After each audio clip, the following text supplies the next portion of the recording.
Sandy Says Read. Welcome to the channel. Today we're going to talk about some author friends of mine. I want to introduce some of these authors to you and some of their books to you just because these folks have helped me out.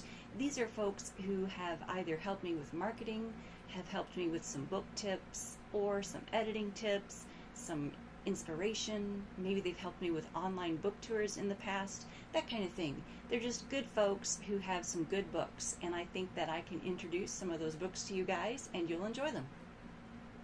The first author friend that I want to mention to you guys is Laura Crawford, and I don't have one of her books to hold up and show you because I have her books in electronic format. The first one that I'm going to mention is Princess Emma and the Butterfly Tree. Not something that I can hold up and show you guys. If I figure out how to do it, I will put it in, the screenshot there so you guys can see it. We'll see if I can do that or not. That might be beyond my editing skills. But Laura has been a friend of mine for a long time, since we were in a writers group online together. She has some other electronic format stories out there that I've also enjoyed, but the Princess Emma and the Butterfly Tree is probably the one that you all would get some real enjoyment out of to share with others. The second author that I want to mention to you is Lisa Black. She wrote Trail of Blood and a host of other mystery crime novels. She is a wonderful mystery writer, and Lisa happens to be a forensic scientist. She works in a crime lab, so she knows her stuff, and she does an excellent job of storytelling. This book, I believe, came out in 2011, 2010, 2011, and she's written quite a lot since then. I want to say that her most recent one was Perish. Yes, her most recent novel was Perish. That one came out at the beginning of 2018, but she's got another one coming out in August. She has a novel coming out called Suffer the Children, coming out August of 2018. So I really recommend that you guys look for that one. She has just a wonderful writing style. She has all of her ducks in a row when she's writing a story because she knows what she's talking about. And she's a great person too. I consider myself fortunate that I get to list her as a friend. Now, someone that we could call a book bestie would be Jameson Wolfe. Jameson and I met in a writers group a long time ago. Remember, I mentioned that Laura Crawford and I met in a writers group? Jameson was in that same writers group. It was a Yahoo writers group. Remember when those things were popular? Yeah. So this is probably a dozen years ago, maybe 13 years ago when we met. And Jameson and I we just clicked. I mean, we got along from day one. And I told him, hey, your name, he spells it, wait, let me see this book. He spells it with an I in there, like Jamieson. Well, Jameson Wolfe, pen name, but Jameson is the name of one of the characters in my fantasy series, my big fantasy series. In fact, he's the villain.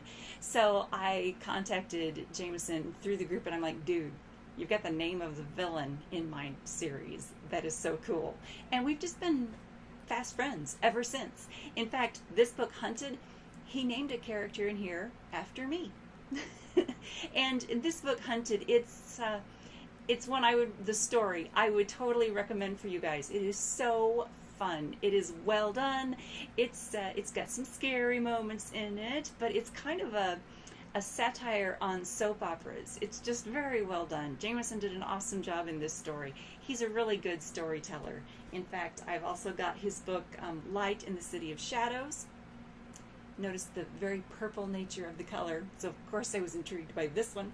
And then I also have Yuletide Magic from Jameson Wolfe. And then Jameson and I worked together with Nightwolf Publications and put together a Yuletide Wish, which is a compilation, sort of an anthology of some short stories and poetry for the extended holiday season. This one covers Thanksgiving, Christmas, New Year's, all that good stuff. But Jameson, he's got a lot more than just these 4 books that I have here to show you guys. He has stuff in electronic and print format, and he's got a little something for everyone. He has poetry as well as some erotica, but he has just, I mean, all kinds of good stories with diverse characters from diverse backgrounds, and he's not afraid to tackle diverse subjects and just put a really good, positive light on all kinds of things. He's an excellent storyteller. Another writer friend of mine whose work I can recommend is Steven Zimmer. Steven writes in the fantasy genre, and in fact, this particular story, Heart of a Lion, follows the character Raiden Valkyrie. This is, I would classify this as somewhere between young adult and adult fantasy. I don't know if he would. I should probably check with him. But I saw there was a character in this book who is a young boy, and then the main character, Raiden, she's older, but there are elements that fit into both young adult and adult fantasy in this book. I just finished it, and I will be doing a review and talking about the book in the July wrap-up. I don't know if I'll be posting this video before or after my July wrap-up, but I'll be talking about this book there. An excellent story, by the way. Steven is a great writer. I met him at a conference where both Steven and I were speakers and panelists, and I want to say that was maybe a dozen years ago. It was back when my first novel came out and his first novel had come out. His first one was The Exodus Gate, and I did get to read that, and I cannot find it in my collection. I don't know if it's still in the garage in a box, even though I have emptied some boxes now. I can't find it, and I'm so disappointed that it's gone. It may have gotten removed during one of my moves or something. It's no longer here, and I'm really disappointed in that because it was such a good book. His language use has changed over the years from the Exodus Gate series. Those 3 novels were so complex and beautiful in the writing, and now that I've read Heart of a Lion, his writing is still lovely, and he still tells a wonderful story, so I can still recommend him, but he's taken down the descriptiveness a notch. It's still well done, and I'll be going into that and talking about that when I do the wrap-up for July. Just an excellent storyteller. I highly recommend Steven. Definitely. At that same conference where I got to meet Steven Zimmer, I also got to meet Tim Powers. Tim was the guest of honor at the conference that year, and he and I were on the same panel doing a discussion about fantasy writing. And during that panel, I was being very quiet, very reserved, very introverted and shy, which is one of my personality traits at times. And at one point in the discussion, Tim actually, just like turned the discussion over to me. I mean, he turned to me and said, well, Sandy might have an opinion about this. And he basically gave me the floor. And I had been so quiet up to that point, I didn't feel comfortable just jumping in. I mean, this was one of the first conferences that I had attended as one of the speakers, as one of the participants. So I wasn't very comfortable, butting into the conversation or jumping in with my viewpoints on anything. So I really felt a great deal of gratitude to him for that. And of course, I looked for one of his books after that panel because I wanted to know more about him. I wanted to know more about him as an author. And so I picked up The Anubis Gates by Tim Powers, and it was awesome. I loved this book. This book has time travel. It has a fabulous mechanism for time travel. It follows these characters so well. I mean, he did his work putting this thing together. This is a good story. It's told well. You can follow things clearly. He did a great job with this book. I cannot recommend this book highly enough. And very recently, I discovered that there is a follow-up to it called Nobody's Home. I haven't dug into this one yet, but boy, am I ready to dive in. I just remember so much about The Anubis Gates and how much I enjoyed it.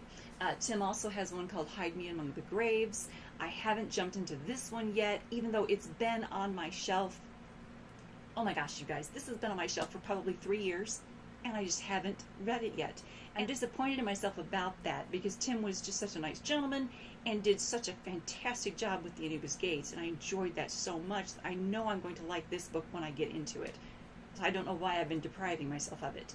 But I don't want you guys to deprive yourselves of some of Tim's works because he's an awesome writer. One of those early conferences I attended with Raven Bauer. She wrote Apparitions, and she was originally published by the same publisher that I had, which is Archibooks Publishing. Raven and I shared a room because we were sharing costs. When you attend those conferences as an early author, you have no money. I still have no money. Well, be that as it may. We shared a room to share costs, and I wanted to bring up Raven's book, Apparitions, because this book is fabulous. There is a sequel to this book that you can get on Amazon. You can get Apparitions on Amazon. I don't think either is available in hardcover any longer. You have to get the paperback. Last I checked, you had to get the paperback. Awesome book. Fabulous suspense scenes. Just great storytelling. Raven is wonderful at this. She and her husband have been doing some graphic novels as of late. I am afraid to read them because she's just that good at building suspense and scaring the pants off of you. Another author from Archibooks Publishing is Sarah Williams, and she wrote The Saranoia Scandal. She also wrote One Big Itch, and there was another one I read of hers. Oh, it's over there on that shelf. I should have brought it over.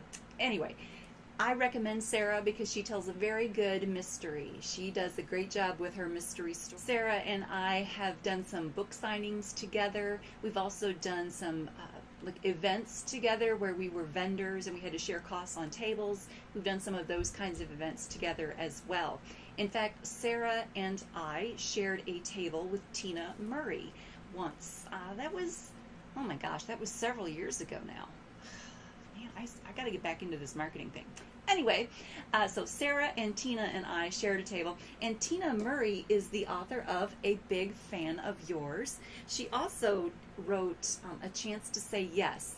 A Chance to Say Yes was coming out right around the time that Choices Meant for Gods was coming out. So the two of us had, war stories to share with one another, getting our books done and edited and out the door and sharing, cover art ideas and talking about what we were going to put on the back covers, that kind of thing.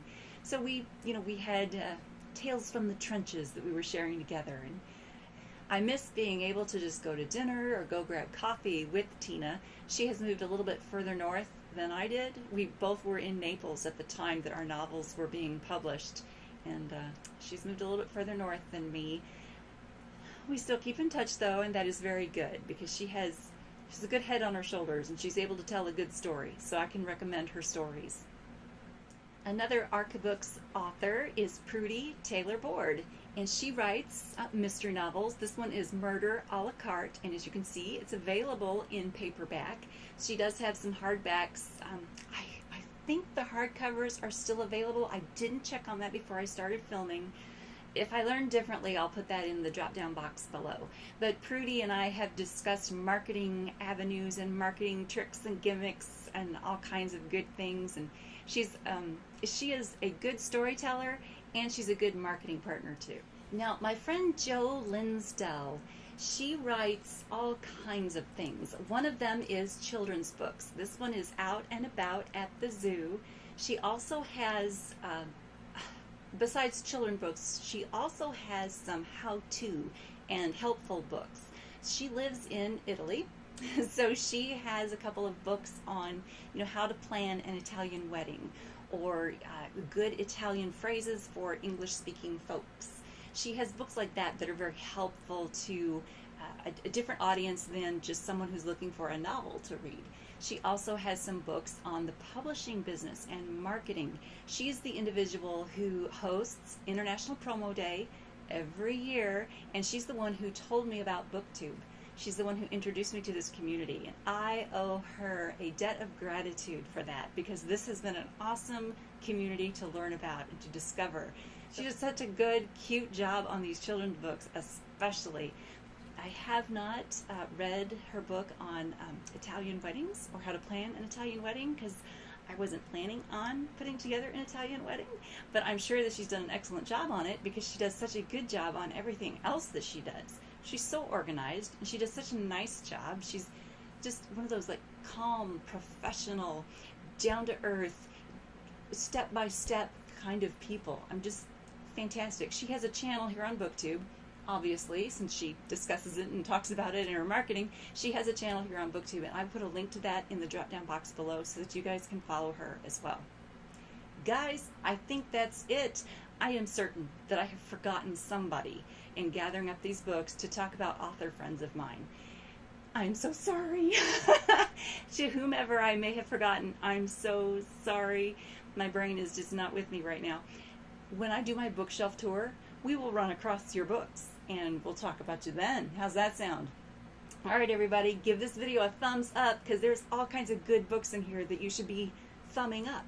And subscribe to the channel because we're going to do a bookshelf tour one of these days and you don't want to miss it when it happens. Thank you so much, guys.